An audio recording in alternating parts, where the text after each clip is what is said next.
Mutton வாங்கினீங்கன்னா இந்த மாதிரி குழம்பு வச்சு பாருங்கள், செம்ம டேஸ்ட்டாக இருக்கும். மட்டனை நல்லா வாஷ் பண்ணிட்டு குக்கரில் மட்டனை போட்டு ஒரு 2 வணக்கிட்டு ரவ்வோண்டு இஞ்சி பூண்டு பேஸ்ட்டு, மஞ்சத்தூள், வரமிளகா, தண்ணி ஊற்றி வேக வச்சிடுறோம். அது வெந்துட்டுருக்க டைமில் இப்போ மட்டனை வந்து தாளிக்கிறதுக்கு வணக்கிற டைம்லேயே அது வெந்துடும். விசில் வந்துடும். ஒரு 6 விசில் விட்டால் போதும்.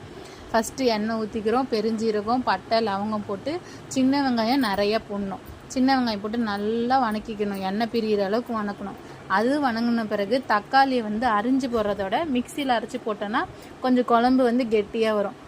4 தக்காளியை மிக்சியில் அரைச்சி அதையும் எடுத்து ஊற்றிட்டு அதையும் நல்லா வணக்கிக்கிறோம். அது நல்லா எண்ணெய் பிரிகிற அளவுக்கு வணங்கின பிறகு உப்பு, மஞ்சத்தூள், மிளகாத்தூள் போட்டு வணக்கிடுறோம். இப்போ வந்து மட்டன் வெந்துருச்சு. மட்டன் அப்படியே தண்ணி மட்டும் இழுத்துட்டு இந்த மட்டனையும் போட்டு நல்லா அந்த மசாலாவில் ஆட் ஆகிற மாதிரி நம்ம நல்லா வணக்கிக்கிறோம். அந்த எண்ணெய் பிரிஞ்சு வந்துருச்சிங்களா, அந்த குக்கரில் இருந்த தண்ணியை எடுத்து இதில் ஊற்றிட்டு நல்லா கொதிக்க வரோம். இப்போ இதுக்கு வந்து மசாலா ரெடி பண்ண போகிறோம். மிக்சி ஜாரில் ஒரு மூடி தேங்காவை திருவி போட்டு அது கூட பெருஞ்சீரகம், முந்திரி எல்லாத்தையும் போட்டு நல்லா பேஸ்ட் மாதிரி அரைச்சிக்கிறோம்.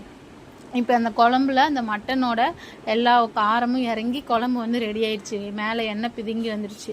இப்போ நம்ம அந்த தேங்காய் அரைச்சி வச்சதை எடுத்து இதில் ஊற்றிட்டு இதையும் ஒரு 10 நிமிஷம் கொதிக்க வைக்கிறோம்.